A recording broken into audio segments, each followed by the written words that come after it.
Hi hello అండి, నేను మీ Shweta. Welcome to my YouTube channel అమ్మాయి గారి వంటలు. టుడే రెసిపీ ఈస్ నోట్లో పెట్టుకుంటే వెన్నెలా కరిగిపోయే కొబ్బరి జున్ను.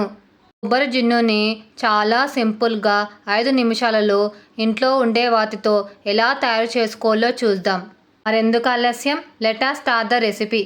ముందుగా మిక్సీ జార్లో 1 కప్ కట్ చేసుకున్న కొబ్బరిని వేసి ఫైన్ పౌడర్గా గ్రైండ్ చేసుకోవాలి. 1 కప్ కట్ చేసుకున్న కొబ్బరికి 1 కప్ వాటర్ని వేసి ఫైన్ పేస్ట్లా గ్రైండ్ చేసుకోవాలి. ఒక బౌల్లో జల్లెడ పెట్టి జల్లెడ మీద ఏదైనా క్లాత్ వేసి ఫైన్ పేస్ట్లా గ్రైండ్ చేసుకున్న మిక్సీ జార్లోని కొబ్బరిని వేసి క్లాత్తో కొబ్బరి నుండి కొబ్బరి పాలను సపరేట్ చేసుకోవాలి. క్లాత్లో ఉన్న కొబ్బరిని వేస్ట్ చేయాల్సిన అవసరం లేదు. కొబ్బరిని వంటల్లో అయినా వాడుకోవచ్చు, లేదా కొబ్బరి బూరెలు, కొబ్బరి బర్ఫీ అయినా చేసుకోవచ్చు. ఒక బౌల్లో కొబ్బరి పాలను వేసి బాయిల్ చేసుకోవాలి.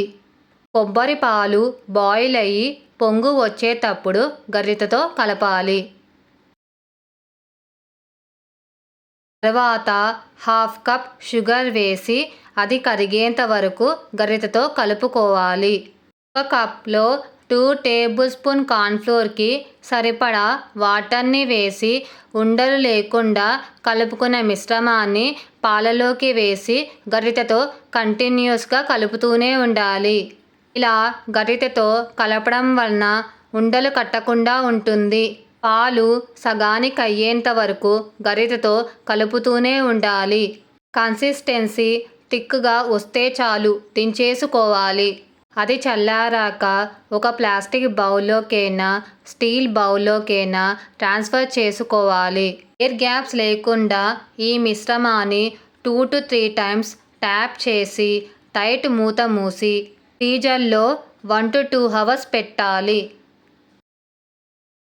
2 అవర్స్ తర్వాత ఫ్రీజర్ నుండి తీసి మూత ఓపెన్ చేసి డీమాల్ చేసుకోవాలి.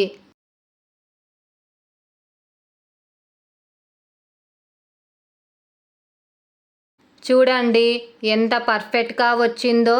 అంతే, నోట్లో వెన్నెలా కరిగిపోయే కొబ్బరి జున్ను రెడీ. కొబ్బరి జున్నుని చాలా సింపుల్గా ఇంట్లోనే చేసుకోవచ్చు. కొబ్బరి మిగిలినప్పుడు కొబ్బరిని వేస్ట్ చేయకుండా ఇలా కొబ్బరి జున్ను చేసుకోండి. కొబ్బరి జున్నుని స్మాల్ పీసెస్గా కట్ చేసుకొని తులసాకుతో, రోజ్ పెటల్స్తో గార్నిష్ చేసుకోవాలి.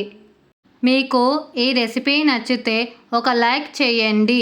అలాగే మీ ఫ్రెండ్స్కి, రిలేటివ్స్కి షేర్ చేసి మరిన్ని వీడియోస్ కోసం ఛానల్ని సబ్స్క్రైబ్ చేసుకొని వీలైతే ఈ రెసిపీని ట్రై చేసి ఫీడ్బ్యాక్ రూపంలో నాకు కమెంట్ చేయండి.